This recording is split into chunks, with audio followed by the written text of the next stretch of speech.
Thank you, Adib, for for giving me opportunity to present some of my work with all of you.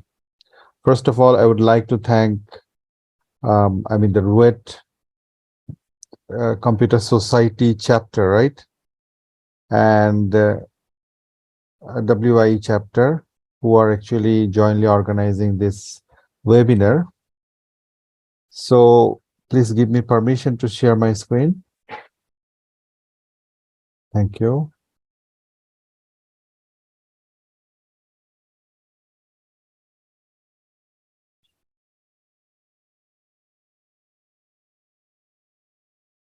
I will also share the presentation slides with all of you. You can, keep that one with you. I slightly changed the title. I have written Transforming Industries with the Use of Artificial Intelligence and Machine Learning. So I'm Shamim Kaiser, Professor and Director, Institute of Information Technology of Jahangir University. And I would like to thank, the RUET IEEE Student Branch, Student CS Chapter, WI AG, for joining the session and giving me this opportunity.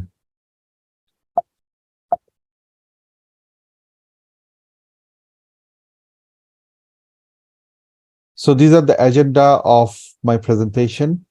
Initial, I will talk about AI and machine learning, an overview. Then the application of, the three broad application of AI and machine learning, which are actually transforming our current industries in many ways.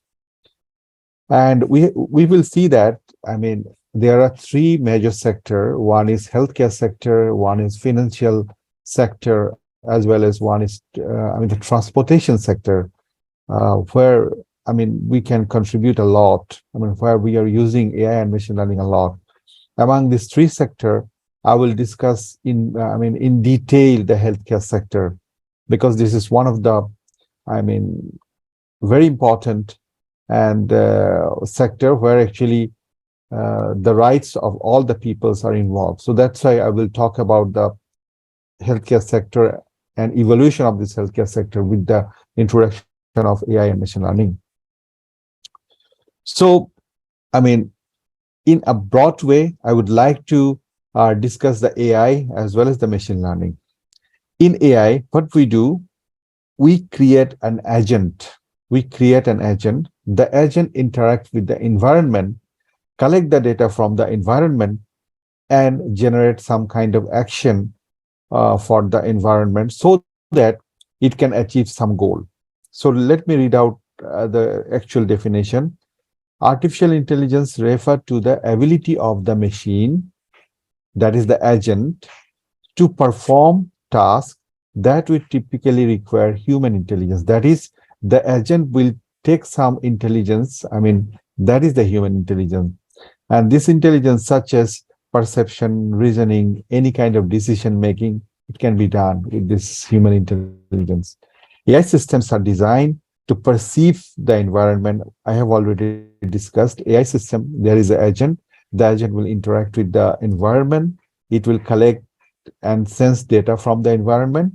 Based on the data and based on the intelligence or if then rule we set in the agent database, we can generate some kind of action. And this action will always achieve some specific goal set by the human being. On the other hand, this machine learning, this is a subset of artificial intelligence, and that involves the development of models. That is, with the machine learning, we develop some kind of model that will help us to learn from the data. That is, this model will learn from the data. So we should have some data. From this data, we will develop some kind of model and improve their performance over time without being, involvement of any human being. Machine learning algorithm use statistical technique, but this is not mandatory. This is an optional to learn from pattern in data, identify trend, and make prediction decision based on the data. So in artificial intelligence, we develop some kind of model, some kind of agent, and the agent interact with the environment, generate some action, and this action will, they should achieve some kind of a specific goal, which is set by the designer. On the machine learning, we need data, and based on data, the model will learn.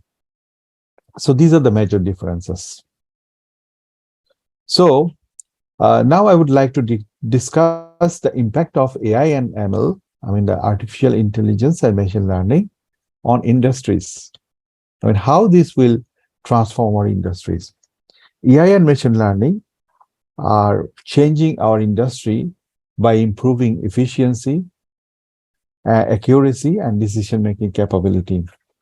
Here, I would like to mention some of the example, some of the industry application where we can use AI and machine learning extensively. The first one is healthcare. In healthcare sector, for accurate and efficient diagnosis, we always use AI and machine learning. In healthcare sector, we generate tons of data. What kind of data we generate in the healthcare sector? The data are medical imaging data, clinical notes written by the doctors, diagnosis report, and electronic health record data. And this tons of data will give some opportunity to design some kind of machine learning tool. And also we can design some kind of agent which can help us to diagnose the people. So the first application mentioned over here is accurate and efficient diagnosis. The second one is personalized treatment. Let's say we have some people who, let's say we have some people having some kind of lifestyle disease, let's say heart disease or diabetic. So if we like to, design special treatment for that particular person, in that case, we can do that one using the AI and ML. And also for the drug discovery, in pharmaceutical sector, they use AI and machine learning for, putting the appropriate portion of the drug into the particular the capsule or medicine. The second sector is the financial sector. In the financial sector, whenever we estimate some kind of risk, in that case, the statistical measures, AI and machine learning, these are extensively used. So we have written over here, AI algorithm can analyze large amount of financial data, including transaction data. We know that the transaction data is called big data. Huge amount of data is always generated when we do some kind of transaction. So including transaction data and credit history, and this will help us to identify pattern and predict risk. So in the financial sector, this data, the transaction data and credit history will help us to, identify the particular person we should give, loan to a particular person or not. So the risk management can be easily identified using AI/ML. Fraud detection. This can also be done using AI/ML, and we know that using AI/ML we can design some kind of the security and threat management as well. So the fraud detection is one of these things, and we also use some kind of chatbot which will interact with the customer and give the customer services. And the third application of AI/ML on industry is the transportation. And we heard about the autonomous vehicle. That is,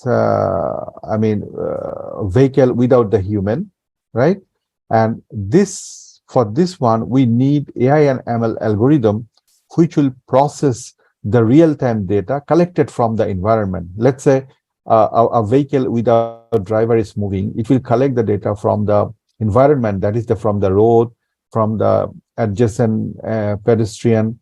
From this information, from this data collected by the sensors and cameras, and the autonomous vehicle will take the decision. That is we should move the vehicle, with high speed or moderate speed, or we should make some break or something like this. So it can be done using AI/ML models. And we know that the self-driven car, there are a lot of model used by the manufacturer, and also predictive maintenance. And we know that we have we have different types of electric car, and this electric car, the maintenance information and this information can easily be predicted using AI/ML. And also for traffic flow and road traffic management, in developed country, they use traffic optimization or traffic management using AI/ML. So we have already mentioned, among these three sectors, because these are the huge sector, among these three sector, we are concentrating on the healthcare system. So now we will discuss about the next generation healthcare system, our prospects, challenges, and opportunity. So let me, discuss the overview of healthcare. Whenever a health issue is identified, that is, whenever some problem is identified in a healthy person, we meet with a doctor, right? And doctor suggests some kind of diagnosis and medication and or any kind of self-management. Through this, we restore our healthy life. So whenever health issue is identified, we meet with a doctor. Doctor suggests some kind of diagnosis where AI/ML is extensively used, and also the personalized treatment where AI/ML is extensively used, and this will help us to restore our healthy life. So now I would like to discuss the evolution of healthcare sector. Healthcare one, in the healthcare one, the aim was to reduce paperworks within the organization. That is, they will design some kind of client server model, and within the hospital, they will try to reduce the paperwork. The paperless office, something like this. In the healthcare too, linking one office with another office, that is actually the aim of the healthcare too. So that's, since we are connecting one hospital with another hospital, so that's why data sharing is allowed. In the healthcare tree, not only the two organizations, the countrywide healthcare, the data sharing is, where actually the objectives, and it involves extensive data analytics, which are called big data analytics. In the healthcare 4, this is called the global healthcare, and for this we extensively use real-time monitoring. Patient service should be given anytime, anywhere to anyone. So these are the main aim of this healthcare 4, and for this we extensively use AI and machine learning. So the healthcare 4 is also called patient-centric healthcare, and patient-centric healthcare will assist the patient to choose the best option. That is, patient and the caregiver, they can choose the best program or best the treatment plan from their well-beings. And the second thing, the health condition, personalized healthcare, as well as the risk can be easily identified. And also a patient can monitor and view his record, including treatment, history, health condition, medicine, and risk factor from any place, anytime.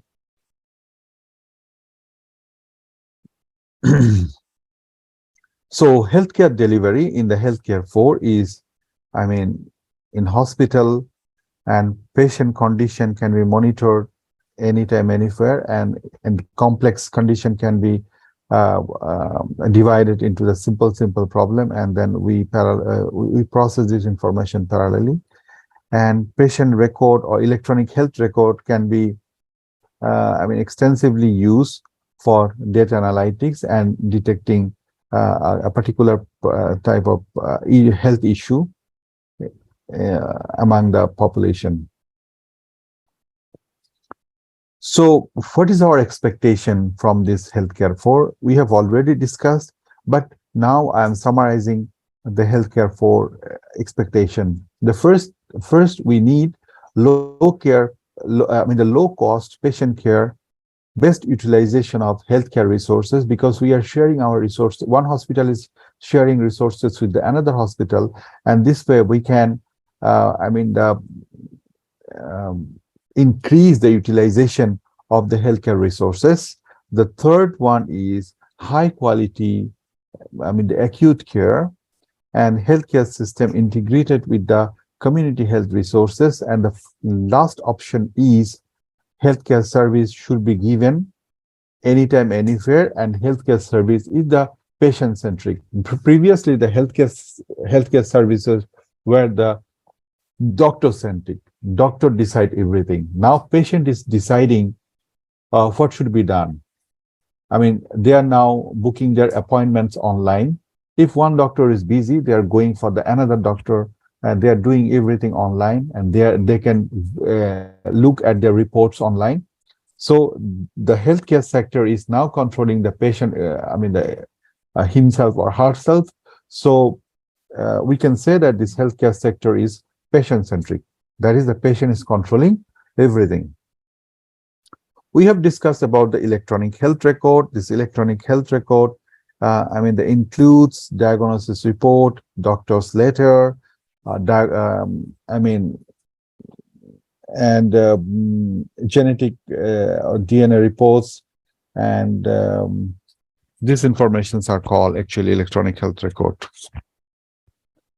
And also, if you looked at some data set, you will find, there are some people reporting their health information in the social media, and these are also the resources for different health organization. They are actually extracting insight from this data.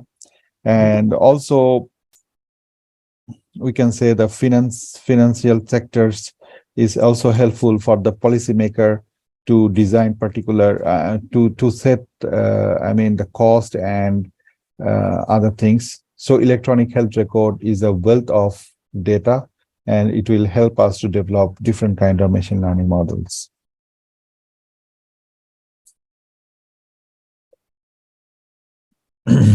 In the healthcare sector, we extensively use IoT, and that's why this IoT, Internet of Things in healthcare sector, is called Internet of Healthcare Things.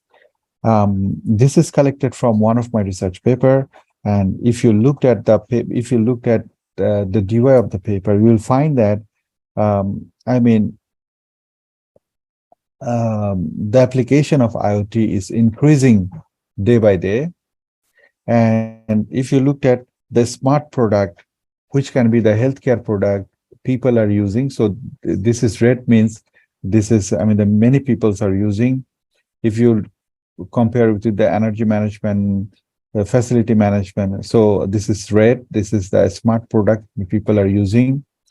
And the connected healthcare devices are increasing exponentially, right? So these are giving some information about the use of IoT devices in the healthcare sector. This is we have already mentioned Internet of Healthcare thing. I will now discuss about the ecosystem and the framework proposed in the same paper.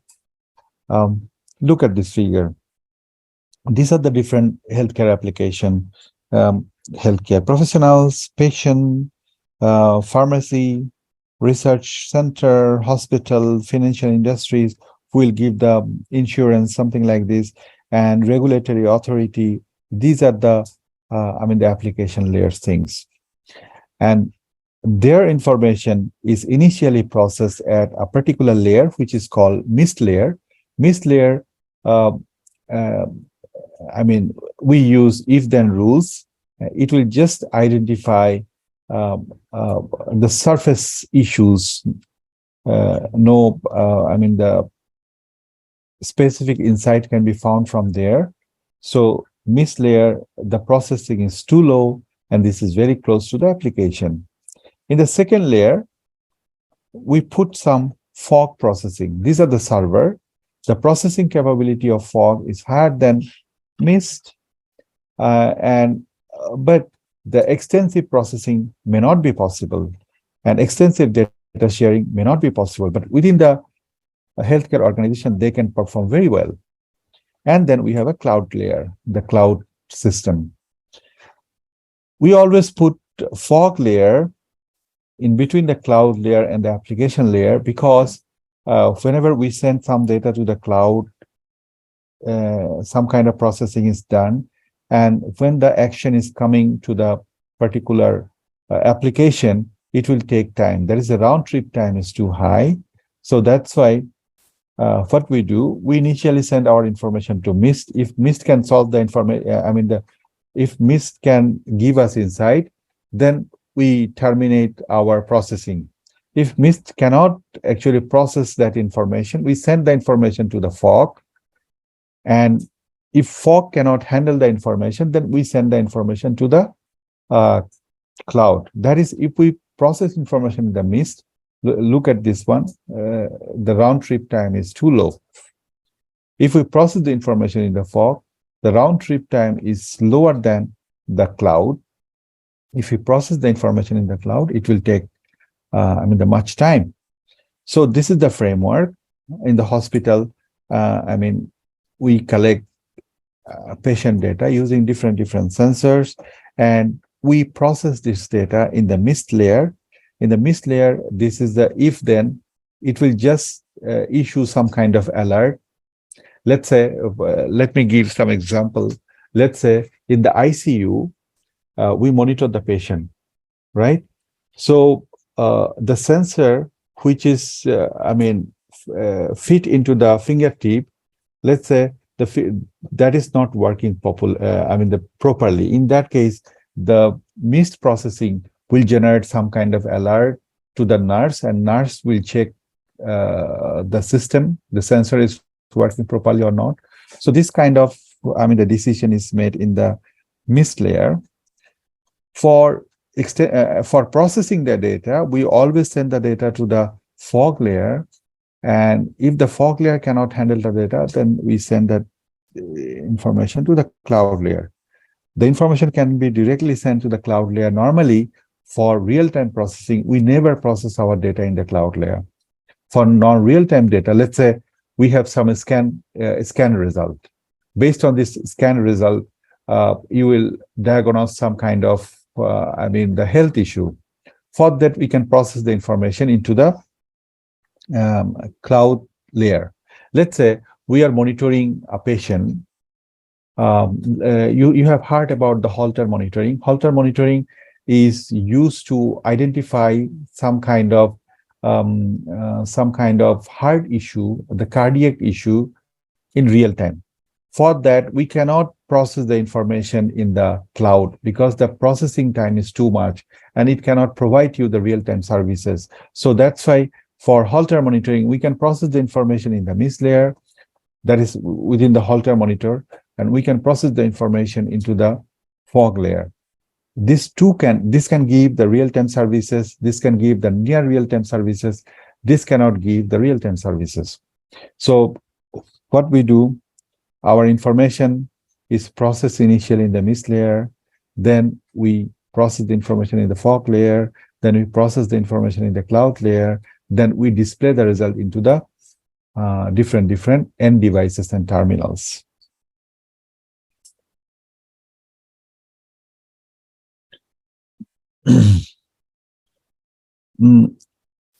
Nowadays, we use different biosensors and wearable IoTs, and also use different mobile application. This application collect some kind of health data, let's say the brain signals, cardiac rhythm, heart rate, blood pressure, SpO2, the oxygen saturation in the blood, sleep duration, sugar level, temperature, body temperature, and the ambient temperature.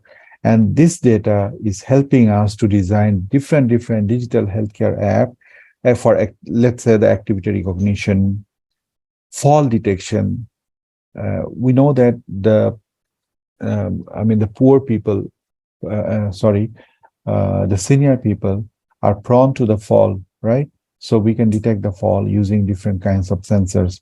And also the arrhythmia, if someone has some kind of cardiac rhythm abnormality, this is called arrhythmia. This can also be detected. Seizure detection, and diabetic, as well as different kind of well-beings app. These things can be. Uh, we are actually designing different kinds of digital healthcare application because we can collect different data from the patient. So, what are the challenges of this IOHT? The challenges are for IoT devices and infrastructure, there is no strict regulation. So this is one of the issue. The second issue is we are collecting data from the patient. So data security and the privacy, these are the concern of many people. Since we will send the information to the fog layer as well as the cloud layer, we need very high speed access network. So that's why we are moving towards the 5G and 6G system.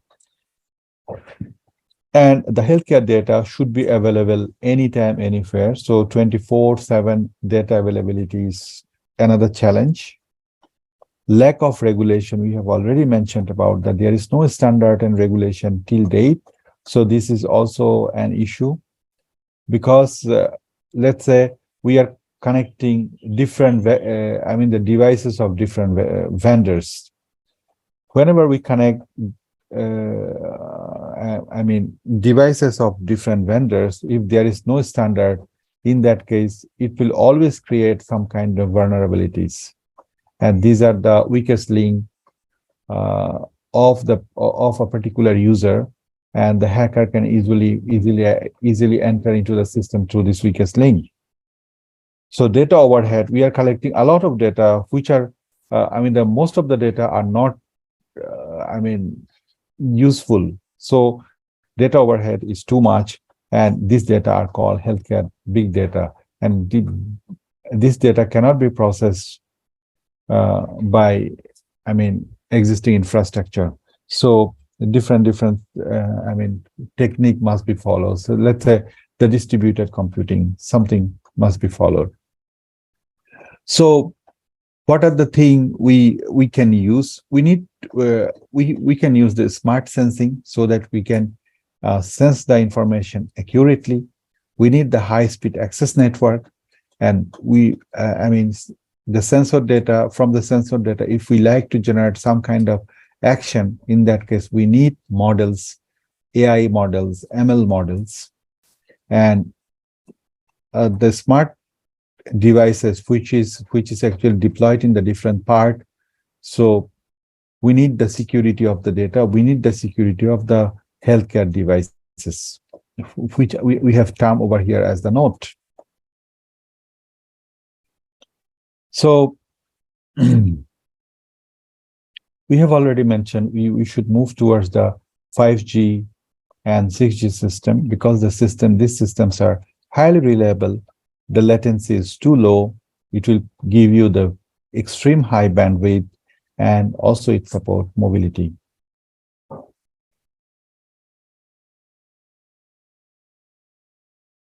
So look at the figure over here. Initially, we process the information in the cloud only.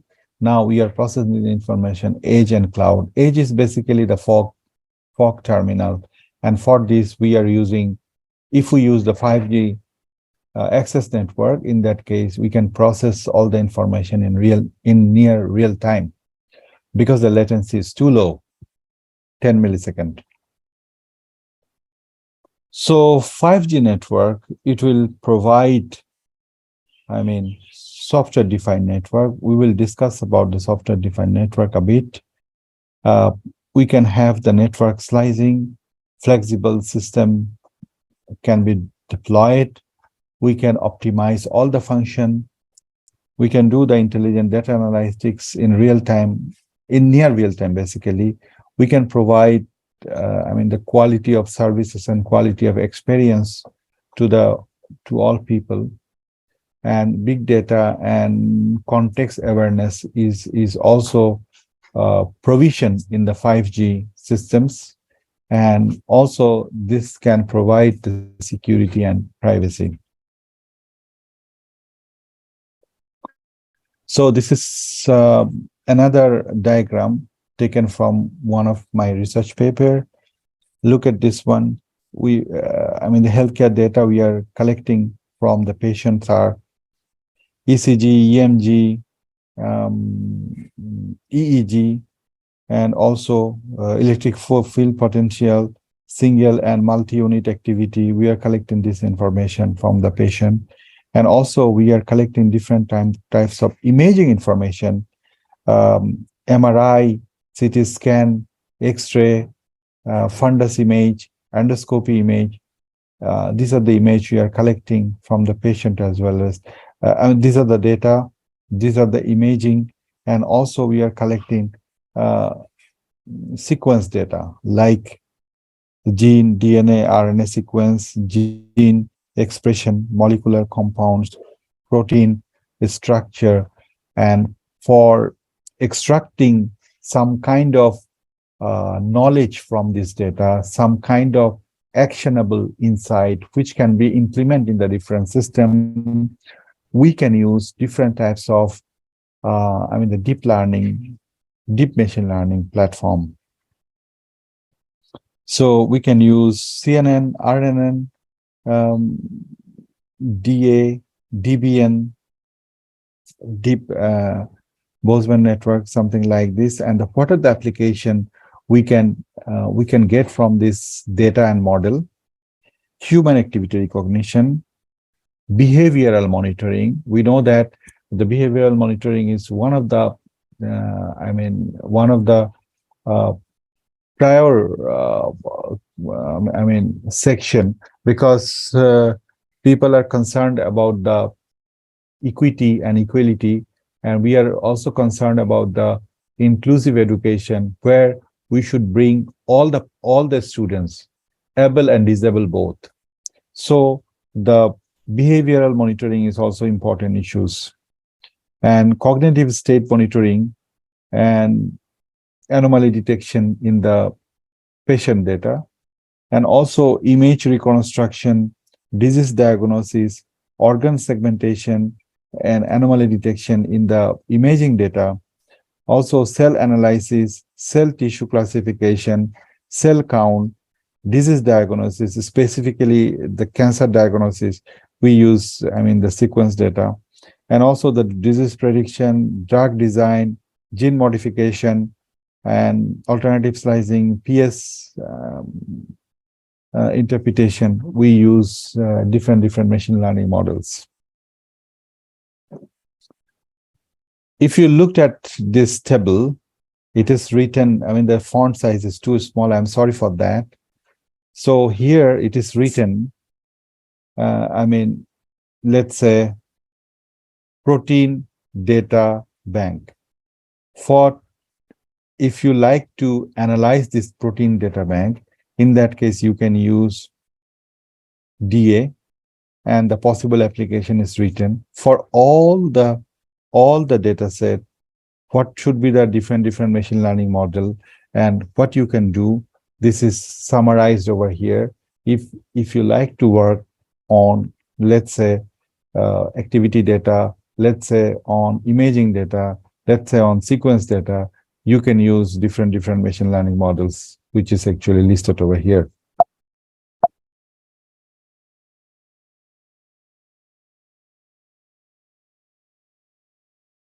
And there are different tools platform available, Apache Shinga, Cafe, and among that, if you looked at the star for contributions, in that case, the TensorFlow is leading, and the second one is Keras. These are the platform, different deep learning platform. Actually, in these two tools, using these tools, we can, use all the machine learning models. And here we have written, let's say TensorFlow, We can use Linux, Microsoft, Windows, as well as it can be used in the mobile platform. And the language is Python, C++. So we have written over here different languages, platform, tool, and what kind of architecture we can use mostly. This is a comparison of different deep learning tool. I mean, many of us use Keras and TensorFlow. I mean, if you use Cafe, you have to use Keras. If you use Theano, you have to use Keras. If you use CNTK, Microsoft CNTK, you have to use Keras. And as a backend of DL4J, deep learning 4J, we should use Keras. So Keras is an important tool, and also TensorFlow. Many people are using because I mean, the contributor in this particular for this particular tool is too much. So that is, if you have any queries, any problem, you will find these things are also available. All the codes are available online for this platform. Initially, we use CPU for processing the information. Now, then we move to the GPU and CPU combined. Now we are processing information in the GPU. Then we will move towards the FPGA system, which are extensively fast, then ASIC system. So for, I mean, our next generation deep learning processing system will be the FPGA ASIC.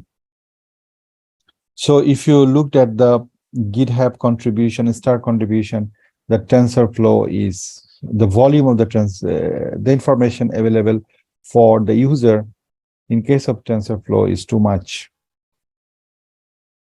And if you looked at this one, the contribution of TensorFlow is also increasing, the contribution of the people. We already discussed, I mean, informed you the node, the healthcare node should be secure. Because if someone capture a particular healthcare node, which are actually using for collecting data from the patient, if the node is compromised, in that case, it can be threat for this particular patient. So that's why the node security is one of the major concern. This figure is taken from one of my paper. In this paper, we propose secure cloud-based IoT framework for neuroscience application. These are the connectivity, and these are the, I mean, the sensing layer. These are the different devices we are collecting: ECG data, EOCG data, MRI data, PET scan data. And this data are, I mean, the access network is collecting this data from the perception layer, and then we process this data into the cloud fog layers. And finally, we are giving the result to the particular applications. And also the information can be sent to the researcher, doctor, as well as the caregiver. This is the model, node security model. Over here, what we are doing, what we did, we collect the direct trust data. Let's say we have a node. This node is trustworthy or not. I mean, the node is working properly or not. For this, what we do, let's say the node is collecting information which is very close to the historical information. In that case, we will I mean, say that the node is working properly.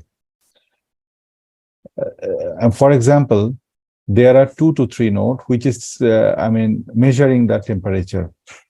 If you found 2 nodes is giving the temperature is 27 degree and 1 node is giving 45 degree, then you will identify the node is not working properly, something like this. And also, when we interact, when a node is interact with another node, in that case, if a node is sending information properly, the trust value will increase. If the node is not forwarding the information, in that case, the trust value will decrease. So based on this algorithm, we can estimate the trust value of node.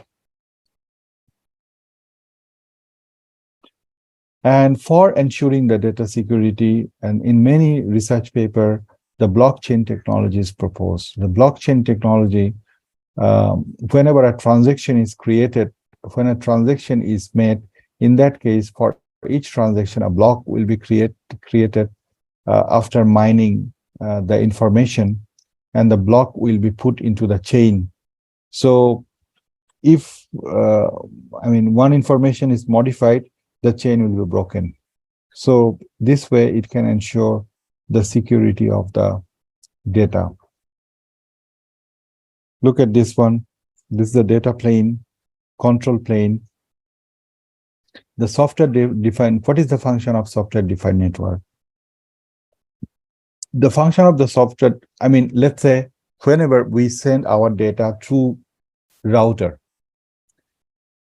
will send your data as well as control information. The software defined network architecture is able to separate the control information from the data. So this control information can be controlled from a central system without touching the data nodes. Based on this, the control information, we can identify there is any there is any problem in the node or not. So this way, that's why the software defined network is also very important. Blockchain is important because the blockchain can ensure the data security. The node security is also important because the node is actually generating the data. The node is collecting the sensor information and converting in the sensor information into the data. So that's why these three things are very important. This is one of the proposal. If you looked at this one, we have blockchain network, end-to-end network. This is the sensor network. This is the access network. This is the fog layer. This is the cloud layer. This is the application layer. We use blockchain to ensure security of the data end-to-end. We have the software-defined network. Software-defined network can, let's say, from the control station, you can access all the nodes because the control information is separated from the data, and the control information can be accessed from here if you use the software-defined network. So since we can access the control information from the center, in that case, we can monitor all the nodes, not the data, only the nodes. And we can identify the nodes is faulty or not, the node is generating information properly or not. So there are some insights about the blockchain transaction. Whenever a transaction is made, the transaction the transaction information is sent to the blockchain network. There are some people who will actually mine the data, who will validate the data, and this information is basically, if the information is validated, in that case, for this transaction, a block is created. We know that a block have the previous information and the current information. The current information is saved to the next block. So next block is carrying previous information and the next information. And this way, the block actually creates some kind of chain.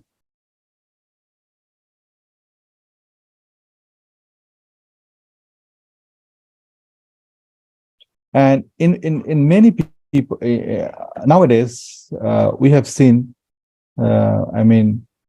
people also propose holochain, which is the the substitute of the blockchain network. In the blockchain network, there are a lot of miners. In the holochain network, the mining is actually done by a specific group. Since we are limiting the mining, so holochain is actually more faster than the blockchain, because in the blockchain network, if number of transaction increases, the chain will expand. Once the chain is expanding, in that case, the mining time will also increase. But in hollow chain, we are handling this issue by creating the distributed chains. So these are the comparison results between the blockchain and hollow chain. We found that, I mean, for hollow chain, for 5 transaction, 200 user, 400 user, 600 user, the time it requires less time. For 100 transaction, look at this one. For blockchain, the delay is increasing exponentially. If we compare this one with the hollow chain, the increase is not exponential. This is a bit linear. So that's why people are now working with the customized hollow chain as well. This is taken from one of our, paper of one of my colleague. They actually propose an architecture where hollow chain, blockchain, all the things are combined for providing healthcare services. So that is interoperability of, the blockchain and hollow chain is also possible, but if we use any kind of translator. And another thing people are proposing is called federated machine learning. What is the purpose and objective of federated machine learning? Since, let's say, this is one hospital, this is an eye hospital, this hospital do not want to share their patient data to the other party. This is another eye hospital. They are also not interested to share their data to the another hospital. Why they are not interested to share their data? Because this data contain privacy information. So the federated machine learning is providing you opportunity to share a model to different, the same model can be shared to different nodes. The node will, train the model using their own data and send the model information to the central server. Central server will combine all the information, and based on a statistical model, it will generate some kind of robust model. And this model can be applicable for this node, this node, this node, and this node. We know that, let's say, it contains huge amount of data. This node contains less amount of data. The machine learning model created by this one will be robust, and the machine learning model created by this node, because it has less amount of data, will not be robust. Since we are using federated machine learning, in that case, the model created over here using all this information will give you a robust model. So that's why people are using federated machine learning for their healthcare application, because it can provide data security. It can ensure the privacy of the the patient. So this is a particular diagram which can it can ensure the federated machine learning can create a model, and this model is secure model. Interesting thing, the machine learning model can be biased, right? Because the machine learning model may have different attacks. One attack is called poisoning attack.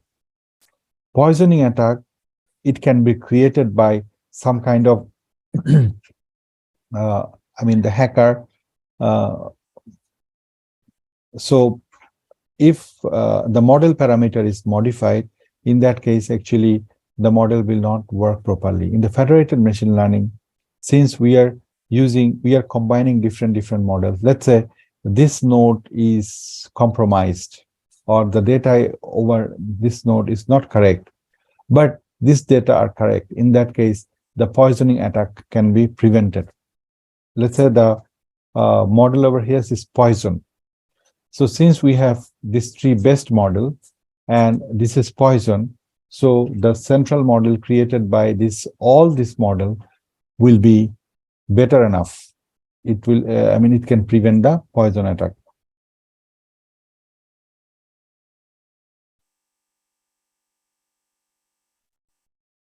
So in conclusion, we can say that for healthcare application, for financial sector application, as well as for transportation application, the layers are same. There will be sensing layer, there will be access layer, there will be processing layer, there will be application layer. There are major four layers: sensing, access, processing, and application. For all this application, we need high-speed access network. So 5G is an option. Since we are developing different machine models, we need artificial intelligence, we need machine learning. For securing the data, we should use distributed security measure, because the distributed security measure can ensure the security of the data, and this is better than the centralized system. Let's say in a bank, you are keeping all the transaction of users. If the bank is hacked, in that case, all the data will be compromised. And you can, in many cases, you cannot identify, where actually the attack is, happened. So, on the other hand, the distributed security measure, let's say we have already mentioned, one side of this block create the previous, contain the previous information. The next side of the block create its own information, and this information is shared to the next block. So in this way, if you modify information in this block, but it's still here the same the previous information is kept. If these are not matched, in this case, the link will be broken. So the distributed security measure is also important, and we also need model for ensuring the node security, right? So this way, we can ensure, efficient services for different industries. So this is a okay. Some figures are missing. So this is our lab, AII lab. If you like to work with us, in that case, you can knock. My email and detail will be shared in the next slide. So we mainly do our research in the healthcare sector, inclusive education, that is education 4 or 5. And this guy is working with the society 5. This is working with the high-speed networks. And this guy is working with the machine learning model and also neurorobotics. So we have the different people working with the different application. So if you like to work with us, you can also knock and send email and share your ideas, and we can do some kind of collaboration and do the research work together. So with this, I would like to thank you, all the audience, for listening me and give me this opportunity to share some of the work with you. So here actually, if you scan this one, you will find my website. Over there, the detailed contact information is given. Thank you so much. Thank you so much, sir, for your informative session. It's time for the question answer session. I would like to request the participants that if you have any questions regarding to this topic, you can either write them down in the chat box or unmute and ask the speaker yourself. আপনারা চাইলে প্রশ্ন বাংলায় করতে পারেন, যে কোনো প্রশ্ন।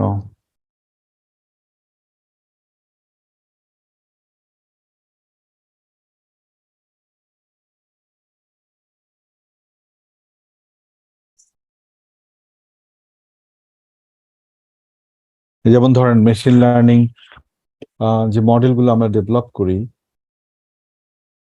এই মেশিন লার্নিং মডেলগুলোতে এখন যে ট্রেন্ডটা চলছে, that is call explainable AI.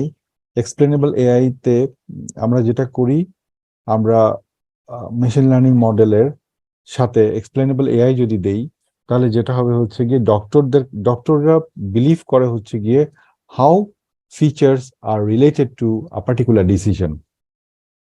ওরা দেখে হচ্ছে কি এদের মধ্যে স্ট্যাটিস্টিক্যাল কোরিলেশন কেমন। এক্সপ্লেনেবল এআই অ্যাকচুয়ালি আমাদের ফিচারের উপর বেস করে ফিচারের সাথে এটা লিঙ্ক করে হচ্ছে কি আপনার ডিসিশনের সাথে, যেটা হচ্ছে কি মেশিন লার্নিং মডেল করতে পারে না। মেশিন লার্নিং মডেল কে আমরা ইনপুট দেই, আউটপুট দেই, based on the input and output it will create it actually learn the feature. We don't know what are the feature actually learned by the system and how they are learning, কারণ এটার কোনো mathematical model নাই। তো এখন দেখবেন যতজন কাজ করে তারা এক্সপ্লেনেবল এআই, তারপরে হচ্ছে গিয়ে আপনার এই ফেডারেটেড মেশিন লার্নিং, এগুলো নিয়ে কাজ করে অনেক।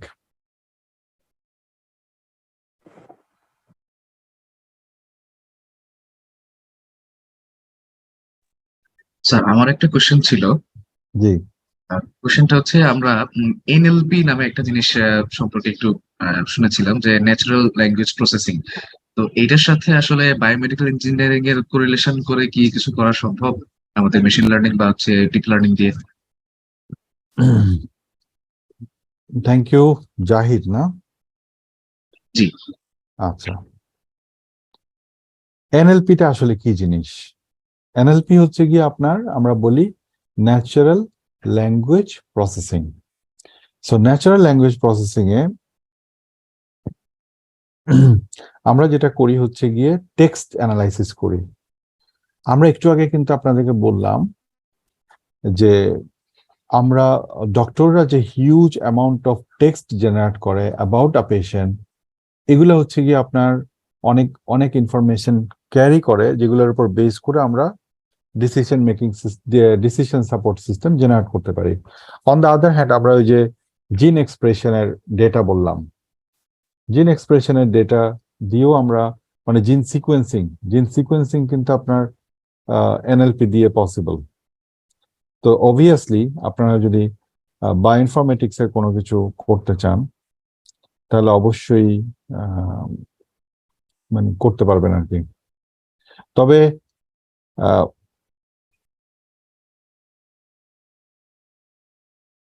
অবশ্যই আপনাদের একটা বড় ধরনের মানে আমরা এখন যেটা করি, আমরা যখন কোনো একটা মডেল ইউজ করি, ওই মডেল প্যারামিটার কিভাবে চেঞ্জ করতে হয় অথবা মডেল প্যারামিটার কিভাবে হচ্ছে গিয়ে ডেভিয়েট করে, এই সম্পর্কে আমাদের কোনো ইনফরমেশন নাই।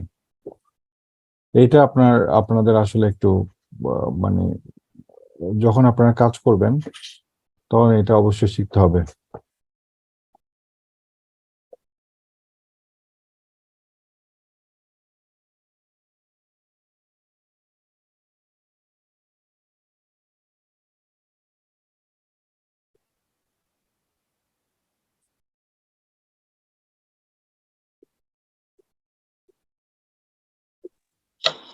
Dear participants, if you have any question, you can ask the speaker directly or write your question in the chat box.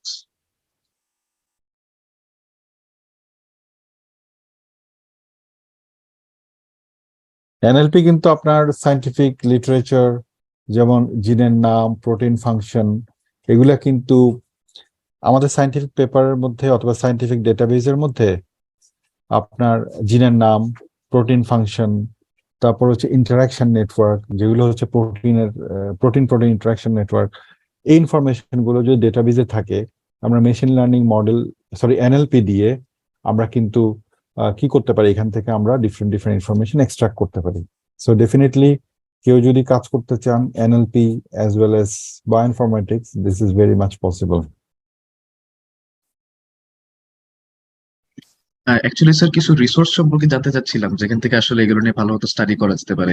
আমি অ্যাকচুয়ালি ওই যে টেবিল যেটা আপনাদেরকে দিছি, একটা টেবিল আমি একটু আগে দিলাম, ওই টেবিলের মধ্যে, ওই টেবিলটা ফার্স্ট যে টেবিলটা আছে, ওই টেবিলের মধ্যে কিন্তু আপনাদের ফ্রি কি বলে আপনার ফ্রি ডেটার যে সোর্স সেটা কোথায় আছে এবং আমরা কোন ধরনের কাজ করতে পারি ওইটা ডিটেইলস সামারাইজ করা আছে। তবে দেখবেন মোস্ট অফ দ্য কেসে আমরা এখানে আমরা ইউজ করি হচ্ছে RNN অথবা LSTM নেটওয়ার্ক আমরা ইউজ করি এই কাজের জন্য। Thank you sir. আসসালামু আলাইকুম স্যার। স্যার আমরা নতুন রিসার্চার হিসেবে স্যার মানে যদি কাজ করতে চাই তাহলে আপনি কয়েকটা ফ্রেমওয়ার্ক দেখালেন, কেরাস, পাইটর্স, টেনসর ফ্লো। স্যার এইগুলো থেকে স্যার কোনটা ইউজ করলে আমরা বেশি অ্যাকুরেসি বা এগুলো পাইতে পারি বললে, মানে অনেকগুলো ফ্রেমওয়ার্ক তো কোনটা ইউজ করবো এটা বুঝতে পারছি না ভালো মতো। ফ্রেমওয়ার্কের সাথে ফ্রেমওয়ার্ক সবগুলোর কাজই মোটামুটি মোর অর লেস সেম। এক একটা কোম্পানি তাদের এক এক রকম করে তৈরি করছে। টেনসর ফ্লো তৈরি করছে হচ্ছে গুগল। টেনসর ফ্লোতে কন্ট্রিবিউটর অনেক বেশি। আপনারা যখন মেশিন লার্নিং নিয়ে কাজ করবেন আপনারা গুগল কোল্যাব ইউজ করবেন মোস্ট অফ দ্য কেসে। তো গুগল কোল্যাবের সাথে টেনসর ফ্লোর ইকোসিস্টেম যেহেতু সেম, তো আপনারা দেখবেন হচ্ছে যখন কাজ করবেন কোল্যাবে আপনারা কেরাস আর হচ্ছে গিয়ে টেনসর ফ্লো এই দুইটা আপনার ইউজ করতে হবে। আমি কিন্তু একটা ডায়াগ্রাম দেখাইছিলাম। কেরাস কিন্তু টেনসর ফ্লো একা কাজ করতে পারবে না, কেরাসকে নিয়ে কাজ করতে হবে। আর কেরাস একা ইউজ করলে কোনো সমস্যা নেই। টেনসর ফ্লোর অ্যাডভান্টেজ হচ্ছে গিয়ে টেনসর ফ্লোর যত রকমের প্রবলেম বলবেন এগুলো দেখবেন ব্লক সাইটে অলরেডি সব আছে, কারণ এটার কন্ট্রিবিউটর অনেক অনেক অনেক বেশি। But the bad news is tensor flow is relatively slower. কিন্তু যেহেতু আমরা ধরে নিচ্ছি যে এখন প্রসেসিং পাওয়ার এত বেড়ে গেছে যে এই যে slower it can be easily compensated. So that's why আমার সাজেশন হচ্ছে আপনারা গুগল কোল্যাব যদি ইউজ করেন, গুগল কোল্যাবই বেসিক্যালি ইউজ করবেন। এটার জন্য আপনারা টেনসর ফ্লো এবং হচ্ছে গিয়ে কেরাস ইউজ করবেন। আপনি যদি কোনো একটা মডেল মনে করেন আপনি চাচ্ছেন আমি টিউমার ডিটেক্ট করব, আপনি যদি ক্যাগেলে যান, ক্যাগেল হচ্ছে কি একটা সাইট যেখানে আমাদের অনেক অনেক কি বলে ডেটা আছে। এটা বিভিন্ন বিভিন্ন কম্পিটিশনও ইউজ করে এবং আমরাও অনেক সময় আপলোড করি। তো ওইখানে হচ্ছে গিয়ে যে ডেটাগুলো থাকে ওই ডেটাগুলো বিভিন্ন জন বিভিন্ন ধরনের অ্যালগোরিদম দিয়ে আপনার অ্যানালাইজ করছে এবং প্রত্যেকটা অ্যালগোরিদম কোড সবকিছু এখানে গিভেন। আপনি এই কোডগুলো কপি করে আপনি ওই সেম রেজাল্ট আছে কিনা আপনি দেখতে পারেন। যদি আপনি কোল্যাবে কোন একটা ডেটা সেট যদি ইম্পোর্ট করে আপনার ওর কোডটা পেস্ট করে আপনি যদি সেম রেজাল্ট আনতে পারেন তখন আপনি ডেফিনেটলি বের করতে পারবেন হচ্ছে গিয়ে এখন আমি যদি প্যারামিটার গুলো চেঞ্জ করি তাহলে আহ, আমরা আসলে কোনো ভালো রেজাল্ট পাচ্ছে কিনা, রেজাল্ট চেঞ্জ হচ্ছে কিনা। ভালো রেজাল্ট মানে হচ্ছে মডেল ভালো লার্ন করছে, সামথিং লাইক দিস। বাট আপনাকে প্রথমে জানতে হবে হচ্ছে যে আর্কিটেকচার গুলো আছে, এই আর্কিটেকচার গুলো আপনার কি কি প্যারামিটার আছে। যেমন ধরেন সিএনএন সিএনএন আমরা যে কোনো ধরনের ইমেজ অ্যানালাইসিসের জন্য ইউজ করি। অ্যাকচুয়ালি এটা আমি আরেকটা লেকচার নর্মালি দেই, সেটা হচ্ছে গিয়ে মেশিন লার্নিং এন্ড ওভারভিউ। এখানে আমাদের একদম প্রত্যেকটা অ্যালগোরিদম আমরা একটা টিউটোরিয়াল হিসেবে আমরা আসলে এক্সপ্লেইন করি। তো যেমন ধরেন সিএনএন এর মধ্যে যেমন ধরেন পুলিং লেয়ার আছে, তারপরে আছে হচ্ছে গিয়ে আপনার যেমন পুলিং লেয়ার অথবা ব্যাচ কেমন হবে, পুলিং লেয়ারের ডাইমেনশন কেমন হবে, এগুলো আসলে সিলেক্ট করে আপনার বেস্ট কম্বিনেশন বের করলে আপনার মডেলের অ্যাকুরেসি আরো বাড়ে। তো আপনি যখনই কোনো একটা জিনিস রিপ্রোডিউস করতে পারবেন তখন আপনি you can play with this one, you can modify all the parameter change করলে আপনি দেখবেন কি চেঞ্জ হয়। দিস ওয়ে আপনি বুঝতে পারবেন কোন একটা পার্টিকুলার ডেটার জন্য ব্যাচ সাইজ বাড়ালে ভালো নাকি ব্যাচ সাইজ কমালে ভালো, আমার পুলিং লেয়ারে কি চেঞ্জ করলে ভালো, এটা আপনি তখন গেস করতে পারবেন। সো আমার সাজেশন হচ্ছে আপনারা যদি কোল্যাব ইউজ করেন সেক্ষেত্রে আপনারা মানে ক্যাগেল থেকে কোন একটা ডেটা সেট আপনার পছন্দ মতো নিয়ে ওইখানে দেখবেন কোড দেওয়া আছে, ওই কোডটা নিয়ে আপনি যদি কাজ করেন তাহলে আপনার জন্য মানে স্টার্ট করার জন্য ইজি হবে, কারণ এখানে ডেসক্রিপশনও গিভেন আছে। Thank you sir.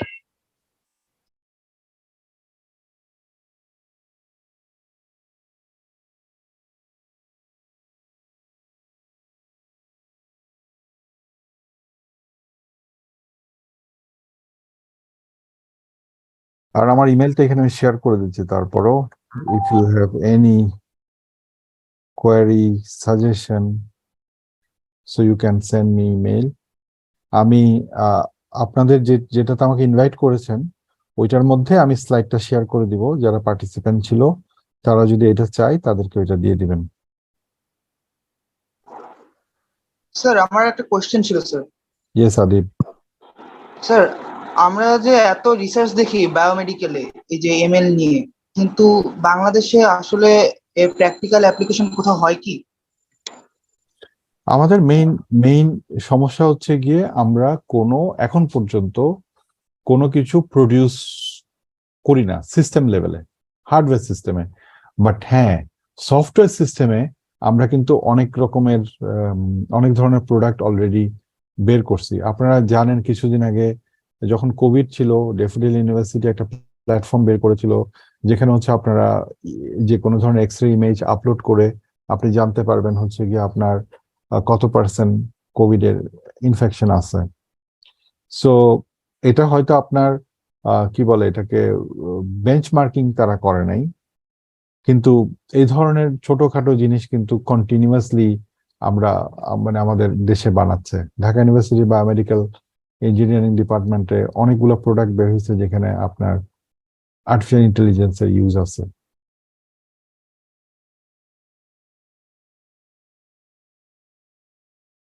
আরেকটা জিনিস একটু বলি আদিব, আমার 2টা রিসার্চ গ্রুপ কাজ করছে। সেটা হচ্ছে গিয়ে আপনার যারা বধির, তারা তো কথা বলতে পারে না। এখন তারা যদি মনে করেন একটা পুলিশ অফিসে, মানে পুলিশ কি বলে পুলিশের যে অফিস অথবা থানা ওইখানে গেছে, আর তারা একটা কমপ্লেইন করবে। এখন সে যখন পুলিশের সাথে ইন্টারাক্ট করবে সে কথা বলতে পারবে না। সে হয়তো সাইন ল্যাঙ্গুয়েজে কথা বলে। পুলিশের এখানে যদি কোন সাইন ল্যাঙ্গুয়েজ রিডার যদি না থাকে সে কথা বলতে পারবে না। So we are trying to build a device যেটা হচ্ছে কি আপনার সাইন ল্যাঙ্গুয়েজ যখন আপনি বলবেন সেটাকে টেক্সটে কনভার্ট করবে। তো এখানে এরকম কাজ অনেকেই করছে, কিন্তু আমাদের সমস্যা যেটা আমরা এখনো বেঞ্চমার্কিং করি নাই। বেঞ্চমার্কিং আমরা যদি করি সেক্ষেত্রে হচ্ছে কি এটা আপনার গ্লোবাল স্ট্যান্ডার্ডে এটা যেতে পারে। A2I এর অনেক প্রোডাক্ট আছে এরকম যেগুলো হচ্ছে কি আপনার ওরা কি বলে টেস্টিং করেছে, বেঞ্চমার্কিং করছে।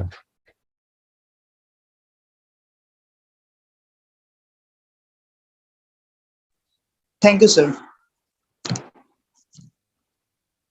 So, dear participants, if you have any question, I will ask on one more time. If you have any question, you can ask the speaker directly or write in your question in the chat box.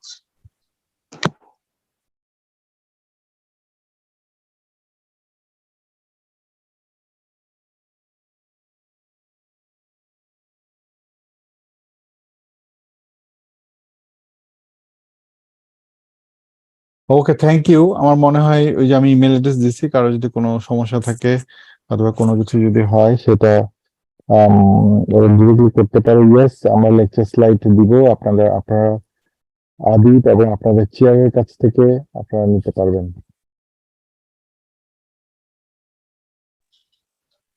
So Thank you so so much, G. Professor sir, for your wonderful session. It's a little displeasure for us that we are now unable to give you any present physically. So we have prepared an e-crest and e-certificate for you as a small token of appreciation. We will send the crest and certificate to you very soon. Now I humbly request Mohiuddin Al Faruqi Akib, Chair, IEEE Computer Society RUET Student Branch Chapter, to hand over the e-crest and e-certificate as a small token of appreciation.